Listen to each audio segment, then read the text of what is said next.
My name is Trish Ware, and I am obsessed with all things pregnancy and birth, and helping you to navigate both the practical and the magical seasons of this journey called motherhood. I'm an all-day coffee-sipping mama of 7. I've had the amazing privilege of delivering many babies in my 15-plus year career as a labor and delivery nurse and as a mama of 7. I'm here to help you take the guesswork out of childbirth so you can make the choices that are right for you and your baby. Quick note, this podcast is for educational purposes only and does not replace your medical advice. Check out our full disclaimer at the bottom of the show notes. Good morning, everyone. We have a guest today, Erin Moore, and I'm going to let her tell you all the hats she wears because she has just such a wealth of knowledge and training. And we're going to be talking about the early days of breastfeeding and what to do if something unexpected happened. And I'm going to share a little bit of my story here in a minute because I had that with baby number 7. So Erin, will you introduce yourself and just tell everyone who you are, what you do? Sure. Hi, thanks so much for having me on. My name is Erin Moore, and I'm a pediatric nurse practitioner and certified lactation counselor. And I help moms feed their babies throughout their entire journey, wherever it takes them. So whether moms are breastfeeding or formula feeding, combining formula and breast milk, or solids. And I am most active on social media at babyfeeding.coach, where I do just a lot of education on like the continuum of feeding and wherever it is. So lots of judgment-free feeding information. Praise God, because people get rough when it comes to this topic. And I alluded to that. I had difficulties. So when I had Grayson, I already had breastfed 5. Mm-hmm. One was adopted, did not breastfeed her. And I'm a labor and delivery nurse who helps women at bedside. And then my son was diagnosed as failure to thrive because I was not producing enough milk. And I did everything, including my oldest son, who was working with missionaries all over the world, smuggled in some medication for me from another country that's not allowed here. And which was really funny because he was like in his 20s, and him and another guy packed their bag with these pills and had to go through customs. And they were like, the one was like, if I get in trouble smuggling your mom's breastfeeding pills, Right. I am not going to be happy. But here I was with Grayson, and I was sleep deprived. I had a lot going on in my life. That's a whole nother podcast episode. But I go, and as she diagnosed him, I'm like, oh my gosh, like then I see how long and skinny this little stinker is. And I was beating myself up because I should be able to do this. So that being said, I know that there are a lot of people on social media that go nuts when it comes to formula feeding or supplementing or what have you. But there are, first of all, whatever you want to do. Right. That's what we believe. So that's inside my birth courses as well. My girls say I lay it all out and let them pick and choose. Like, I will guide them as much as I can and help them. But it's their journey. And if you want to breastfeed, yay. If you don't, yay. It is your choice. I'm so glad that you said that. I do want to talk about your education for women who find themselves needing to supplement at first, because I didn't really have much guidance. Right. You don't get a lot of guidance. So in traditional breastfeeding classes, you learn, oh, these are the positions that you breastfeed in, or this is how you get a good latch. But so much of it changes once your baby actually comes. And I'm sure you know this as a labor and delivery nurse, that it just, everything's a little bit different when you're actually doing it yourself. And real boobs are a lot different than the models they use in those classes. Like they come absolutely. I was so shocked at the sizes and shapes of nipples when I became a labor nurse. There is just a plethora. And then it's, you don't know what your baby is going to be like, what state your baby's going to be in. Is your baby going to be a good latcher right from the beginning? Is your baby going to be really sleepy and not able to latch? And so there's just all these other dynamics, and it's a skill that needs to be learned. And we get very little assistance. Even in the hospital, we might get a half an hour, or like best case scenario, an hour plus of feeding assistance, but that doesn't really teach us everything that we need to know in this like new and learned skill. So sometimes things go fabulously, and sometimes things go fabulously in the hospital, and then you leave the hospital and you don't have that assistance anymore, and things are not as fabulous, and there's pain and there's trouble latching, and you don't know if your baby is getting enough, and you're hoping they are, but you don't really know what to look for. So it's a big struggle with moms that I work with. And is my baby getting enough? And if not, can we see those signs? But a lot of times you can't until you see your pediatrician for the first time, or your pediatric provider for the first time. And then they're like, oh, your baby's lost 10% of their birth weight. Now you need to supplement. And then you're like, oh my gosh, You well, feel I like don't you want got to. slapped. Yeah. Right. I don't want to. I was planning on exclusively breastfeeding, and now they're saying that I need to supplement. And then you hear on social media that if you supplement, then you're ruining your chances of breastfeeding. And there's just all this information, and it's overwhelming, and an already really overwhelming period of time. Yeah. And then on top of it, Grayson had the milk, soy, dairy allergy. Which is, yeah. And I remember the can of formula that I had to use Hmm. was like $100 and something a can, Yes. Yes. Yeah. which I did get reimbursed finally, but that was a struggle.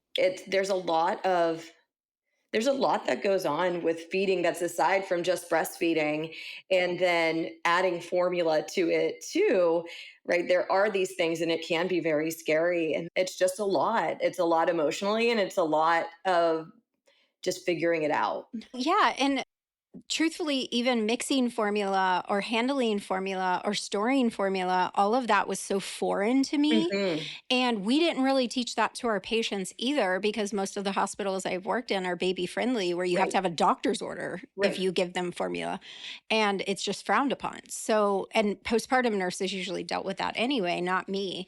So that was a learning curve as well. And Right. I feel like there's a lot of like shame put on even educating women on how to handle formula. Absolutely. And that's what my experience was too. Is I'm a nurse practitioner. I've been a pediatric nurse and nurse practitioner. By the time I had my first child, I had been in pediatrics for 10 or 11 years. So I always was like, okay, whatever works for the family, whatever works for the family. But when it came to the time that I needed to use formula because my son wasn't gaining weight and I was having breastfeeding issues, it was during like peak COVID quarantine. And so my resources were not there. I was doing this lactation course, even all my lactation stuff, I didn't really learn a lot about formula. And I was like, no, I don't want to do this. Like, fine for other people, not fine for me. And then I reluctantly did it.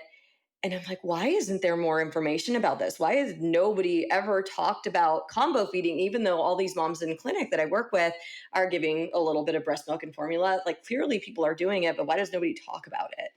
Yeah. And honestly, it's a lot of work, It is. combo feeding. So kudos to you guys if you're doing it, because you're doing both things, and both things take a lot of work. It's a difficult world to navigate because you have to protect your milk supply, and then you have to figure out what's going on with formula too, and is it the right formula for your baby, and then figure out your schedule.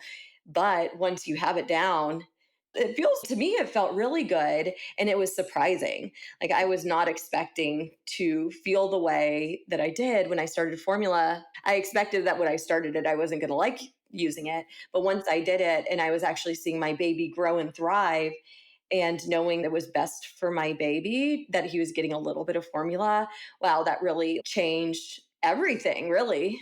Yeah, and I actually used an SNS system, a Hmm. Hmm. supplemental system. And I have a really funny story. For those of you guys listening who don't know what that is, it is a combo feeding device. And it has little bags you put the formula in, and then a little really thin flexible tube that you can tape on your nipple so that when they're breastfeeding, they're also getting the supplemental formula. So I was at Carrabba's, and first of all, I was 42 when I had Grayson. So I was already paranoid that everybody thinks I'm his grandma because I felt so old, right? And so I've got him to my breast, and the waiter walks up, and my bag slipped out of my shirt Oh my onto the gosh. ground all over his foot. Oh no. I was mortified, to say the least. It was mortifying because I'm like, they probably think this is not my baby and I'm pretending to breastfeed. Like, it Right. was such a mortifying experience. But that was the way that I chose. I didn't use bottles till he was a little older. What about you? Did you So do actually both? so my second baby, he had when he was born, he I had gestational diabetes and everything was controlled by diet. I never really had to do anything, and actually they stopped. I didn't need to check my blood sugars even like toward the end of it. Just I think it was like once a week or so. But when he was born, he was not I thought he like cried a little bit, but Hmm. not super vigorously. And they like put him on my chest, and I'm like, oh, I'm going to start breastfeeding him. And so I literally was trying to get him to latch, and the nurse was like rubbing him really hard. And I told the nurse, I'm like, you don't need to clean him. It's okay. It's okay. I want him to be on my chest. I want him to start breastfeeding. She's like, he's not active. Oh, nice. And I'm like, okay. So then I'm like, okay, go do whatever. And then they took him away. And this is as I'm delivering my placenta, and they're stitching me up. And I'm waiting for him to cry over in the incubator.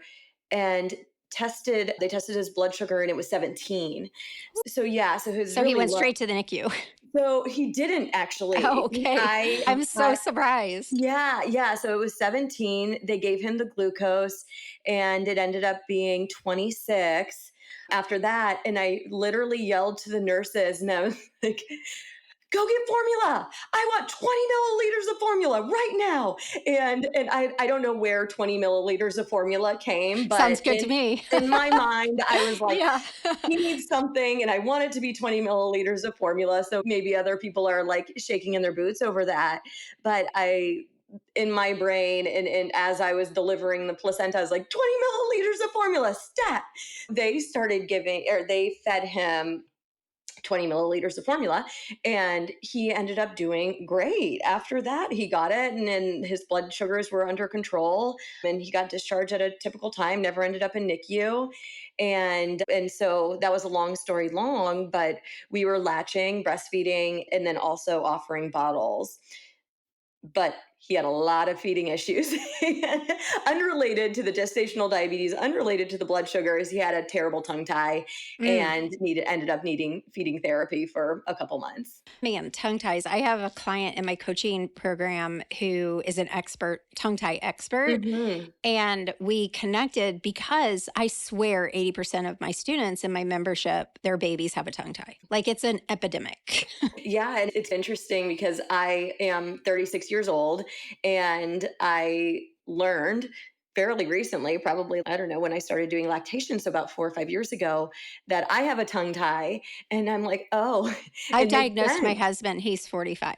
Yeah, right. And I'm like, oh, Yeah. I kind of have a lisp. I have a hard time saying my S's. And I'm like, okay, it's because my tongue tie. I can't, and then I breathe with my mouth at night. And I'm like, oh, my tongue I tie. same as my husband. And Yeah. if he's listening to this, he's gonna be like, really? But from the minute I met him, I was like, did you have a lisp? Did you used to have a Hmm. lisp? And then I've learned so much from Lisa that I've diagnosed him. And Right. I swear he does. So I do oral motor evaluations on all the babies that I see in clinic, and you can have a tongue tie and have everything function how it's supposed to be functioning, and that's great, but it really does take somebody who's had extra training in tongue ties. And not that I want people to lose any kind of confidence in their pediatric providers and their medical team, but if you are even questioning it and you hear no, having somebody who has that extra training in tongue ties just to do an evaluation, I think never hurts. Yeah, I don't think he'll agree, but he won't agree to that for sure. Yeah. But yeah, I've learned a lot about tongue tie. It's insane. But anyway, one thing that while you were talking really hit me is because I have my birth course and then we have Call Mama Society, which is a pregnant postpartum membership. So we spend Mhm. a lot of time with our moms. And if you guys are listening, I want you to hear we've got a nurse practitioner whose expertise is pediatrics. And I'm 16-year labor and delivery nurse, mom of 7, and we both struggled in different ways Right. with breastfeeding and our baby. And so when you're in the midst of that, you feel a lot of shame and you feel inadequate, but it's not true. Right. There's so much to navigate, Mm, and you can plan as much as you want to plan. And when you're actually there and learning that new skill with your baby, mhm. there are just some things that you can't anticipate happening.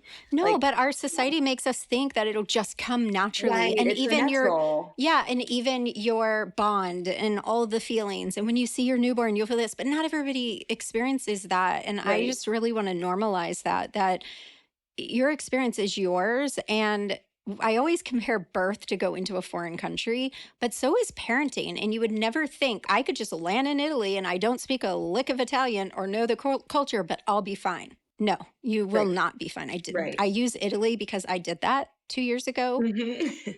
I was so busy and I'm normally very type A and I did terrible planning. So I always use that as my example because I'm in Italy, like a dream vacation, but it still was horrible in some ways. Yeah, sure. You Sure. like birth And and parenting. absolutely. And I think that asking for help is something that's very hard for moms to do, but it is really crucial. And that's every step of the way. It's not just breastfeeding, it's not just bottle feeding, it's not just starting solids, but really there are just so many things that come up along the way that would just be a little bit better if you had that extra assistance. Yeah. Yeah, for sure. 100%. So I guess where I want to go now is let's say we have a mom who either is pregnant Mhm. and preparing them for the unexpected just in case, or a mom who is like us is just finding this out. What tips would you give them for navigating supplementing or even Right. breast formula feeding? Right. So I always just like to say that just because your pediatric provider recommended formula in the early days does not mean that your baby is going to need to be on formula for a long time. It can mean that, but what needs to happen is there needs to be some further investigation. So if let's just talk about your baby not gaining the appropriate weight. So it's normal for babies to lose about 7 up to 10. 10 is a little bit iffy, but 7% of their birth weight in the first few days after life, after they're born. And then you're usually seeing your pediatric provider. And if your baby is continuing to lose weight after day 5, or their weight gain is not as expected, they're not having as many wet and poopy diapers as expected, they have jaundice, they're just like sometimes they're so sleepy that they can't sustain these feeds, your pediatric provider might, or it's taking a little bit longer for your milk to come in, your pediatric provider might recommend supplementing, and they'll tell you how much that they would want you to do. And you might see a provider that recommends triple feeding, which is breastfeeding first, putting your baby at the breast, and then pumping afterward and feeding your baby a bottle of either formula or breast milk. And this helps your milk come in a little bit faster because it's triggering to the brain, make more milk and make more milk. And then hopefully your milk comes in, your baby latches great, then you can decrease the amount of formula. Sometimes this process takes a while, and sometimes it takes just a few days and things get better and then you're smooth sailing. But just in this time, it's a lot of work in a period where you're already like learning how to live with your new roommate and functioning as a family and all these big life changes. And There's lots of healing your lady bits. healing yourself. Your Yeah. hormones are going all over the place because Hmm. of all the shifts from delivery and breastfeeding. And so those can help. And it might be one appointment, it might be two appointments. But if your pediatric provider, if your lactation professional has you triple feeding, it's meant to be temporary, a week maximum most of the time, and you need some help too. Now, I do have a question. So, one of the things that I talk to my girls inside the community, we talk about like for my moms, because we have something called the labor bat signal where they can Hmm. add on like a group chat with me and the doulas. And Cool. during postpartum, they get it from 36 weeks to 8 weeks postpartum. Nice. And during postpartum, a lot of them are really struggling mentally and emotionally with exhaustion and all of Hmm. that. So, one of the things we recommend is the last feed of the day Hmm. to express milk for that feed or Right. pump, and then let your partner either spoon or cup feed that Right. last feed and you sleep through it so they can get little extra sleep. I was thinking about for these moms who it's a temporary, would you always recommend that they supplement with a bottle, or would you do something like that where they spoon or cup feed or If you want to, it's a personal preference. And I think bottles are probably the easiest and less messy, yeah. or the least messy. Hmm. And I think that you can offer a bottle. We want to make sure that the bottle is like the right flow for Hmm. babies, that it's not so fast. Because if you think about like breast milk going, being slow and a little Hmm. bit not as predictable, and then you give a baby something that's like very fast, Yeah. the baby's going to take the path of least resistance. But I think that you can do whatever works for your family. And if Hmm. you're like bottle feeding, I don't want to do it. I would rather do something like the SNS, or I'd rather do something like, even men can use SNS. There's Hmm. like whatever they can use, put it on your finger, they can put it on their chest. Doing something like that works, or cup or spoon or Hmm. bottle. Okay. And do you recommend paste feeding? Yeah, I like paste feeding. Maybe explain what that is so people Yes. listening. So the theory behind paste feeding is making bottle feeding as similar to breastfeeding as possible. So you feed your baby in a kind of semi upright position where the bottle is tilted horizontal to the ground, and then you tilt the bottle up just a little bit so there's no air in the hole, and then your baby kind of sucks that way in a more pattern that's like in a pattern that's regulated a little bit more. Some sources say to like tip it back, because if you're breastfeeding, they're gonna suck, and then get into a pattern. But then there will be periods where they suck and nothing is coming out. So that kind of mimics that. I'm a little bit more reluctant to like the tipping back. I know that they say that if you suck on it, your baby's not getting air in there, but I do find babies that do like the tip back, it's just harder to regulate. But I do like doing more like the semi upright and then the horizontal, and then following baby's cues and making sure that your baby's not like chugging a bottle. So it's taking a similar amount of time to breastfeed as it would to bottle feed or Yeah, bottle. I agree with everything you just said but this is more for the mom who is going to go back to exclusive or maybe is hesitant or wants to keep it in control breastfeeding wise. If Right. you're all for formula feeding and bottle feeding and you don't care, girl, do not try. You don't have to do all this stuff. Yeah. So a lot of my students and members that talk to us about it, they're really trying to preserve their breastfeeding experience. Right. So that's more for that. But I don't want anybody to worry about that or feel And if shame. you're bottle feeding from the beginning, or you're like pumping and then bottle Hmm. feeding, you can do some faster paced. You can do some faster paces if you're not going back and forth between the breast and the bottle. But we just want to make sure your baby's not like pouring milk out of the side of their mouth. They're not clicking. So the same things that you would be doing if you're breastfeeding, if they're making a lot of noise, there's a lot pouring out, they're seeming to, wow, that baby slams a bottle. I hear that with from the dads that come in, they're like, yeah, I just slammed that bottle. And like that kind of stuff, you're like, okay, I just want to make sure that the babies are not going to be taking so much so fast that they can't really handle the flow, and then they're getting gas, or they're really uncomfortable, or like they end up overfeeding just because there's some little things that are happening. Hmm. Yeah, I agree.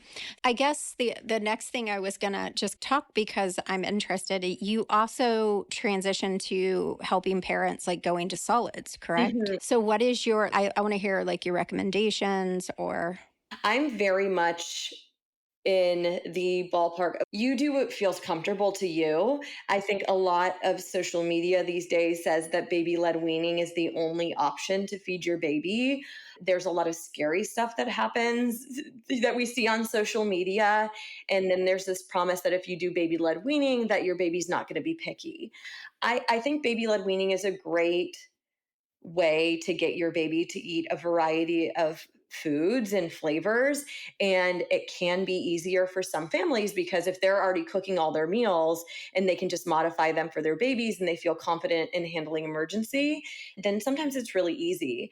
But it can be pretty overwhelming for families that are like on the fence. They would probably feel better about purees and then doing some kind of progression, but they feel like they need to do this because this is what they have to do to be a to prevent picky eating, which I don't think you can truly prevent. I know 100% you can. I have Yeah, 7 yeah. children and I did the same with all of them.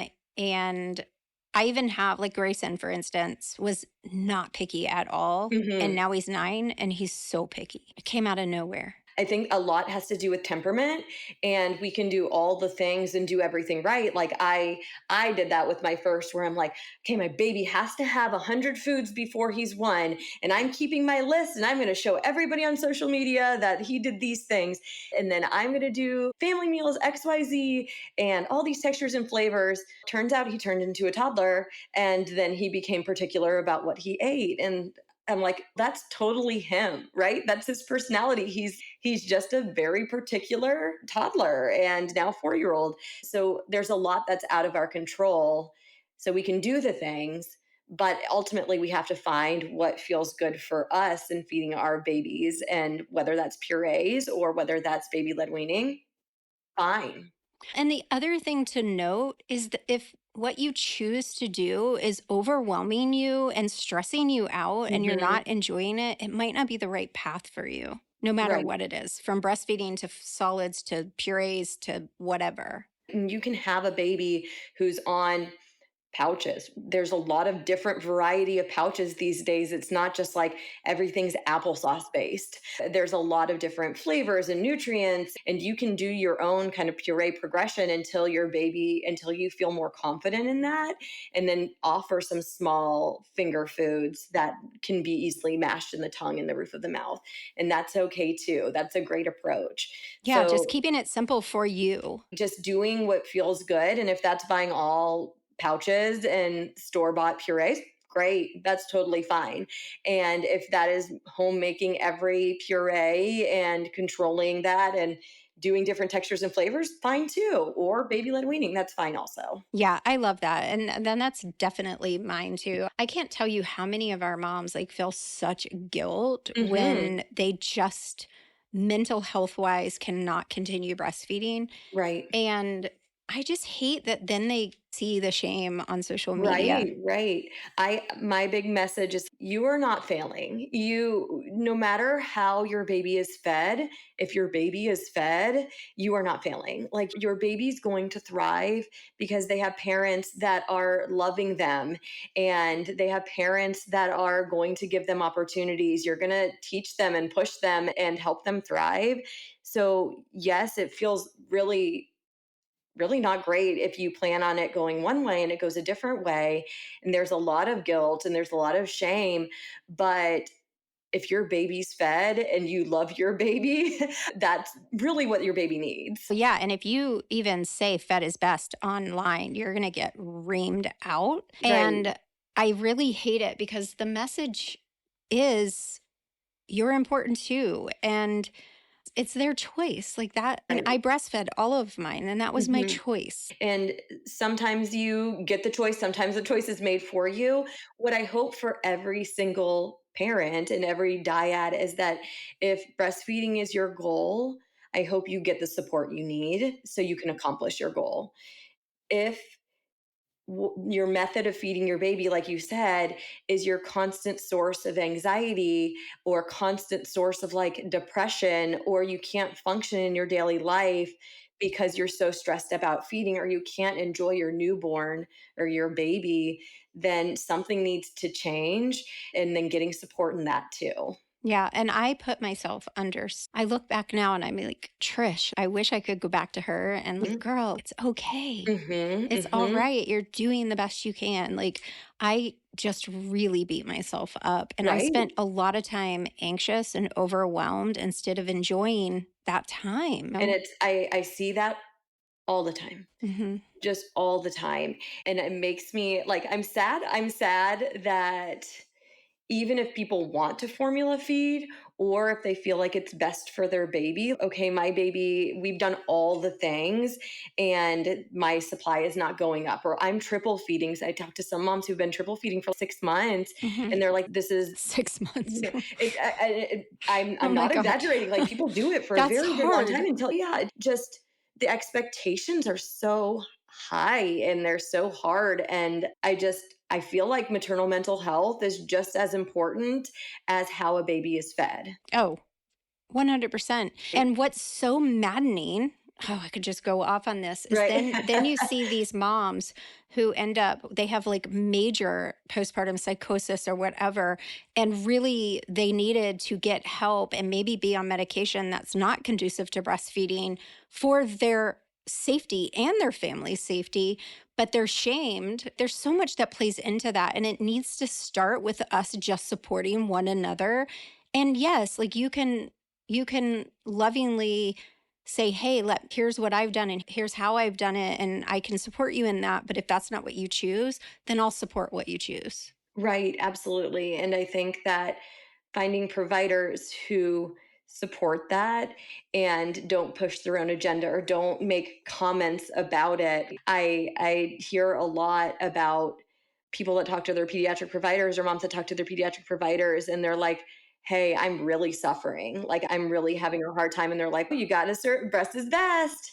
And yes, to an extent, breast milk is great. Nobody's denying that it is the recommended source Yeah. of nutrition, but there's just a lot like that. It's just not as simple as just like a And phrase. having a healthy mother is pretty damn important. Yeah, And having a mother who's thriving. And I think back through my own journey after having babies, and I know now that I was struggling with some postpartum anxiety and rage, and I had baby. right, And what my kids really needed was their mom mentally healthy because I affected them all in that. right, And yeah, it's just really, it's sad, honestly, that we're not at a point where we can recognize that women need to be supported as long as they're not like harming their child. yeah, There is a point, but yes. Anyway, I could go on and on about this, but I same. would love for you to share with everyone where they can find you. I know you said in the beginning, but just to like Yeah, recap that. absolutely. So I am most active on Instagram and my handle is babyfeeding.coach. And then my website is www.babyfeedingcoach.com. And I do a lot of what we talked about, which is I do consults on infant feeding when things are not going as planned, or if things are going great and you just want somebody to validate, that's okay too. And then starting solids. What does it look like if you're breastfeeding and starting solids? What does it look like if you're formula feeding and starting solids? Or I want to progress from solid like purees to baby led weaning or finger foods, and I'm terrified. So, what do I Mhm. do? So, you can message me through my website or on Instagram, and I'm happy to chat. I love that. Thank you so much for coming today. And thank you for what you're doing. It's impactful. And I love that. Yeah, thanks so much for having me.